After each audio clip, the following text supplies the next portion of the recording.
ಇದೇ ಘಟನೆಯನ್ನ ಇಟ್ಕೊಂಡು ಬಿಜೆಪಿಯ ನಾಯಕರುಗಳು ಕಾಂಗ್ರೆಸ್ ವಿರುದ್ಧ ಮುಗಿಬೀಳ್ತಾ ಇದ್ದಾರೆ. ಸರಣಿ ಟ್ವೀಟ್ ಮಾಡುವ ಮೂಲಕ ಆಕ್ರೋಶವನ್ನು ಹೊರಹಾಕ್ತಾ ಇದ್ದಾರೆ. ಜೈ ಶ್ರೀರಾಮ್ ಘೋಷಣೆ ಕೂಗಿದ್ದಕ್ಕೆ ಹಲ್ಲೆ, ಸರ್ಕಾರದ ವಿರುದ್ಧ ವಿಪಕ್ಷ ನಾಯಕ ಆರ್ ಅಶೋಕ್ ಕಿಡಿಕಾರಿರುವಂತಹದ್ದು. ಕಾಂಗ್ರೆಸ್ ಸರ್ಕಾರದಲ್ಲಿ ಭಾರತ್ ಮಾತಾ ಕಿ ಜೈ, ಜೈ ಶ್ರೀರಾಮ್ ಯಾವುದೂ ನಿಷಿದ್ಧ. ಪಾಕಿಸ್ತಾನ್ ಜಿಂದಾಬಾದ್, ಅಲ್ಲಾಹು ಅಕ್ಬರ್ಗೆ ಅನುಮತಿ ಇದೆಯಾ? ಈ ಬಗ್ಗೆ ಶೀಘ್ರವೇ ಅಧಿಸೂಚನೆಯನ್ನ ಹೊರಡಿಸಿದ್ರೂ ಕೂಡ ಅಚ್ಚರಿ ಇಲ್ಲ ಅಂತ ಹೇಳಿ ವ್ಯಂಗ್ಯವಾಡಿದ್ದಾರೆ.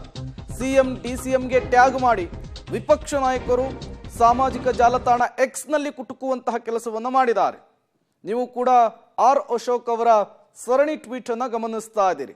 ಬಸನಗೌಡ ಪಾಟೀಲ್ ಯತ್ನಾಳ್ ಕೂಡ ಟ್ವೀಟ್ ಮಾಡಿ ಆಕ್ರೋಶವನ್ನ ಹೊರಹಾಕಿದ್ದಾರೆ.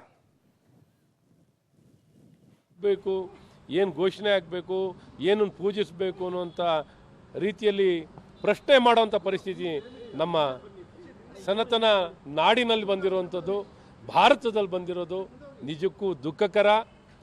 ಇದು ನಿಜಕ್ಕೂ ಎಲ್ಲ ಒಂದು ಕಡೆ ಈ ಸರ್ಕಾರ ಸಂಪೂರ್ಣವಾಗಿ ವಿಫಲವಾಗಿದೆ.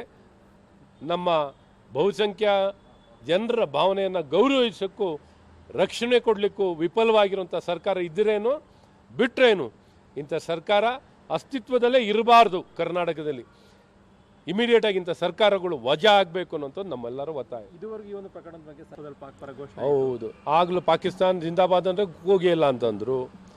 DG ಹಳ್ಳಿ KG ಹಳ್ಳಿನಲ್ಲಿ ಇರೋರನ್ನ ಬಿಟ್ಕೊಡುವಂಥದ್ದು, ಅವ್ರ ಮೇಲೆ ಮಾನವೀಯತೆ ಆಧಾರದ ಮೇಲೆ ಅವ್ರನ್ನೆಲ್ಲ ಕೇಸ್ ವಿಡ್ರಾ ಮಾಡಬೇಕು ಅಂತ ಹೊಟ್ಟಿರೋಂಥದ್ದು.